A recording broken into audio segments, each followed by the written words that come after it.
Chosen one. The enemies who stole from you are about to lose everything. There is a spiritual law so precise, so consistent, so absolutely reliable across every culture and every century of human history that even people who don't believe in God have observed it and given it names. What you take from someone who didn't deserve to lose it, you will eventually lose yourself. Not maybe, not sometimes, not depending on circumstances or connections or how cleverly the taking was disguised. Always. The person who looked you in the eye and made a choice to use you, steal from you, betray your trust, take credit for what you built, walk away with what was yours, that person set something in motion the moment they made that choice. A law older than any legal system, more precise than any human court, more patient than any timeline you or I would choose. And the reason this matters to you today, the reason you need to hear this before anything else, is because you have been watching the people who wronged you appear to thrive, appear to win, appear to operate without consequence while you have been sitting with the wound they left and wondering if justice is something that actually exists or just something people say to make themselves feel better about an unjust world. Justice exists. It operates on a timeline that you don't control, and it is closer to the people who hurt you than they have any idea. Stay with me. The specific pain of watching the wrong people win. Let me talk about something that lives in a very specific place in your chest, a place that you don't always let people see, because it carries emotions that are complicated to explain and even more complicated to justify to someone who wasn't there. You were wronged, specifically, intentionally, consequentially wronged. Not in a vague, general sense, in a concrete, particular sense that had real effects on your life. Someone took something from you. Maybe it was money, maybe it was an opportunity that belonged to you, maybe it was credit for something you built, maybe it was your trust, your time, your energy, your loyalty poured into a person or a situation that extracted everything you had to give and then left you with nothing in return and a wound you didn't ask for. And the pain of the taking was real, significant. The kind that restructured things, that made you more guarded, more careful, more aware of what people are capable of in ways you wish you didn't know. But here is the part that festers. Here is the part that keeps the wound open long after it would otherwise have healed. They appear to be fine, not just fine, sometimes thriving, moving forward, building on what they took from you, posting the life, receiving the applause, operating without visible consequence while you have been sitting with the real cost of what they did and asking a question that feels almost too dangerous to ask out loud. Does God see this? Does it matter to him? Is there actually any accountability for people who do what was done to me? Those questions are not faithless. They are honest, and they deserve an honest answer, not a spiritual platitude, not a generic reminder to forgive and let go, but a real answer rooted in how the universe actually operates. That is what this message is. 9 deep truths about what happens to those who wronged you. The appearance of conniving is not the same as actually thriving. The first thing that needs to be established is the most fundamental, and it is the one most likely to be distorted by what you can see from the outside. What you observe about the people who wronged you is surface. It is curated. It is the portion of their reality that is visible to you, and visible reality, for people who have taken from others, is almost always managed, constructed, presented in a way that makes the internal truth undetectable from the outside. Because there is an internal reality that the external presentation is working very hard to cover. Guilt, even in people who will never acknowledge it publicly, is not a neutral experience. It lives in the body. It lives in the sleep. It lives in the quiet moments when the performance stops and the person is alone with the truth of what they did and the person they chose to be when they did it. It builds pressure over time rather than releasing it, and the energy required to maintain the appearance of thriving while carrying the internal weight of having wronged someone significant. That energy is not free. It is borrowed from somewhere, and borrowed energy accumulates interest. Stop reading the external presentation as the full story. You are seeing the cover of a book whose interior you don't have access to. And I promise you, the interior is not the story the cover is telling. What was taken from you was never truly theirs to keep. Here is a truth that operates at a deeper level than the financial or the relational, at the level of spiritual law.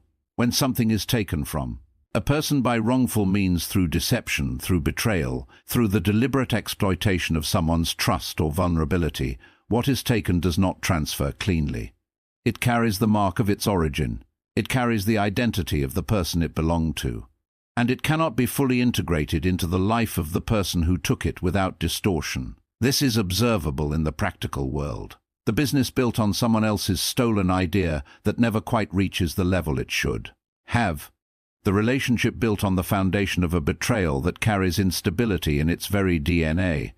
The reputation constructed on credit taken from someone else's work that requires continuous maintenance to prevent the truth from surfacing. What was taken from you is functioning in someone else's life, like a foreign organ, in a body that doesn't match the immune system of reality, rejecting what doesn't belong there. It may appear to be working from the outside, but the internal rejection process has already begun.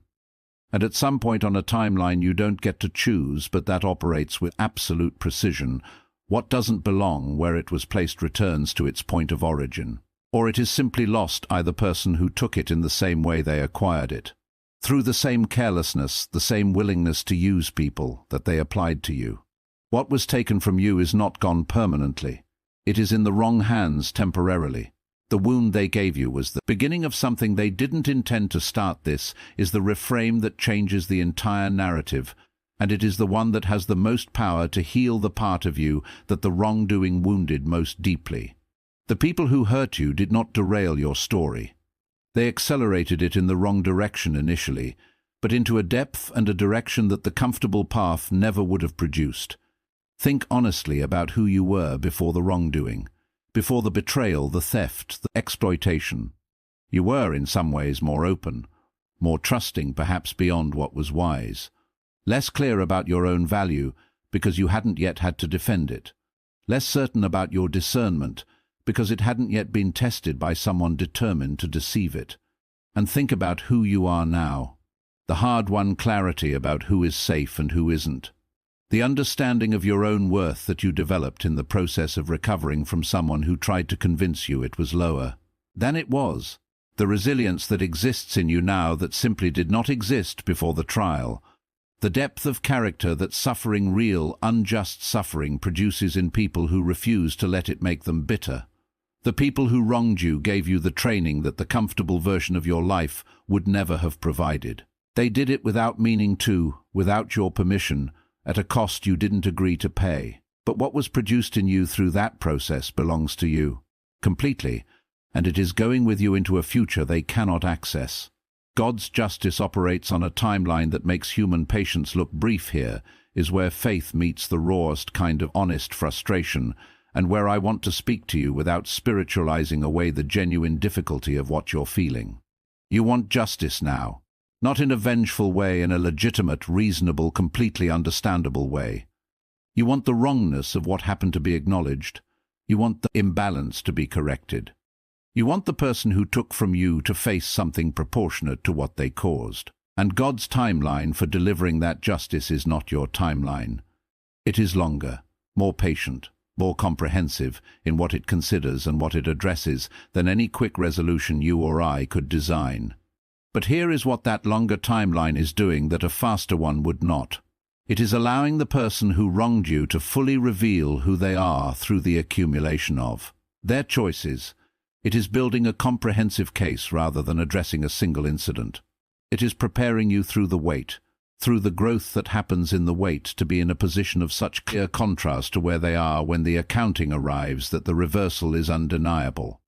Because God's justice is not just about restoration for the wronged. It is about revelation, the full, clear, undeniable revelation of what was done and who did it, and what the choices of a lifetime actually produce when all the accounting is complete. That revelation is being prepared with a thoroughness and a precision that your impatience would have shortchanged. Trust the timeline. It is working. The harvest they are walking into was planted by their own hands. This is not about your prayer for their downfall. This is about a law that operates independent of anyone's prayer, including yours. Everything produces after its kind. Every seed brings forth fruit that matches its nature. This is not poetic language, it is the observed reality of how cause and effect operate in human life at the deepest level. The person who builds through deception plants deception, and the harvest of deception is a life and a landscape full of people who cannot be trusted. Because the person who deceives others is also surrounded by others who deceive. The standard they set becomes the standard of their environment, and eventually the deception that served them turns on them, applied to them by the same type of people they chose to be. The person who takes what isn't theirs plants a relationship with resources that is defined by acquisition without integrity, and that relationship eventually produces financial instability regardless of how much is accumulated, because the foundation it is built on is inherently unstable. The person who used you planted the habit of using people and habits applied consistently enough to become the only tool a person knows how to use. And eventually, the people around them who were all potential tools in the same framework will apply the same tool to them. They are not being judged from the outside. They are being harvested from the inside, by the seeds their own choices planted, and the harvest is coming due. Your job right now is not to watch them fall, it's to rise. This truth is the one that separates the chosen one from the person consumed by their wound, and it is the most important practical instruction in this entire message. The attention you are giving to the people who wronged you, the mental energy spent tracking their lives, measuring their apparent success, watching for signs of the accounting you've been waiting for, that attention is being spent instead of being invested. And it is being spent on the wrong account. Every hour your mind spends in the story of what they did is an hour not spent in the story of what you are building.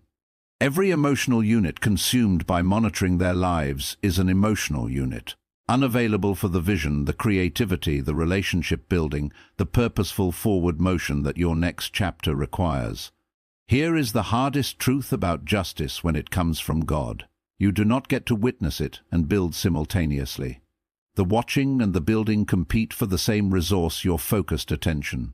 And the chosen one who tries to do both ends up doing neither well. Rise. Fully, deliberately, intentionally rise. Not in spite of what was done to you, because of it.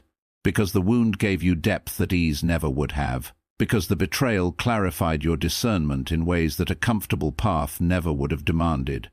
Because the loss forced a resourcefulness and a resilience that is now among your most significant assets. Rise. And let the falling of the people who wronged you be something you hear about later from a position so far above where they left you that the distance between then and now tells the whole story without a single word. Forgiveness is not for them, it is the key to your own freedom. Let me address this directly, because it is the part of this message that will create the most internal resistance, and it is also the part that matters most for what comes next in your life. Forgiveness of the people who wronged you is not a gift you give them. They may not deserve it. They may never acknowledge what they did. They may never apologize, never face the consequences in any form you can witness, never demonstrate any awareness of the weight of what their choices cost you. None of that is required for you to forgive, and none of that is what forgiveness is for. Forgiveness is the act of releasing your own spirit from the prison of the wrongdoing. It is the decision to stop allowing what someone else chose to do to you to continue having authority over your emotional state, your mental bandwidth, your spiritual capacity. It is you taking back the power that the wrongdoing exercised over you. In a life not by pretending it didn't happen, not by minimizing the real harm, but by refusing to give it ongoing residence in the place where your peace is supposed to live. The person who stays unforgiven in your heart is not suffering from their unforgiven status. You are. They have moved on indifferently, perhaps even blissfully, while you have been carrying the weight of a judgment they are not even aware is being held against them.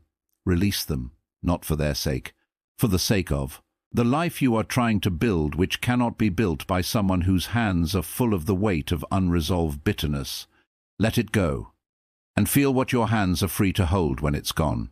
The restoration coming to you will be proportionate to what was taken. Here is the promise embedded in the principle of divine justice that most people don't fully receive, because receiving it requires believing you are worth restoring at the level at which you were damaged.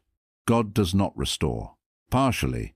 He does not give back 70% of what was taken and call it good. When the accounting is complete, when the wrongdoing has been addressed at the spiritual level that it needs to be addressed, the restoration that comes to the person who was wronged is not equal to the loss.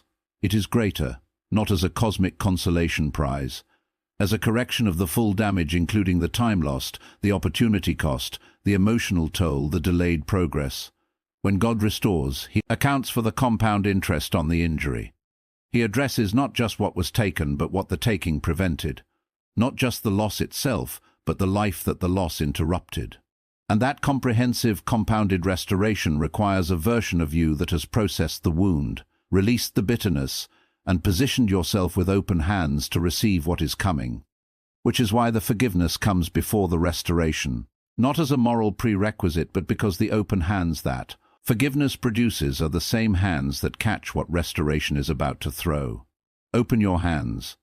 The restoration is already calculated, the amount already set, and it is more than what was taken. The contrast between where they end and where you rise is the testimony. The final truth is the one that gives the entire story its meaning, and it is the one that makes everything you walked through worth something beyond your own recovery.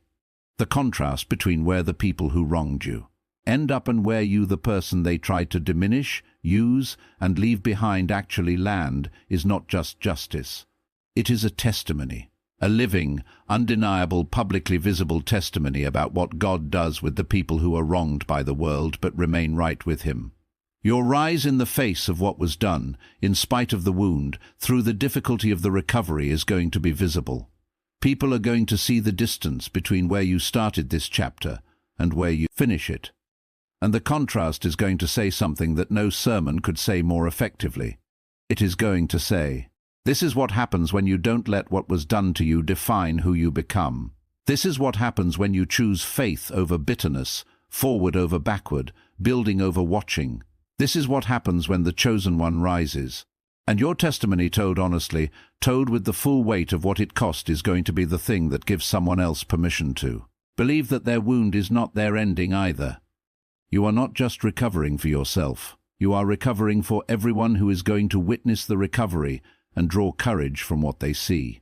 Rise for them too. The scales are already tipping. Stand ready for what's coming back to you. Here is where everything comes together, and where I want to leave you with something that settles rather than stirs. The people who took from you are not beyond accountability. They are not above the law. That governs all human action and its inevitable return. They are simply ahead of the accounting in the borrowed time between what they chose and what that choice is going to produce. And you, the person who survived what they did, who rebuilt what they damaged, who refused to become what the wound wanted to make you, you are not behind where you should be. You are exactly where the path required you to be in order to arrive where you are going. The restoration is real. The justice is in motion. The testimony is being written.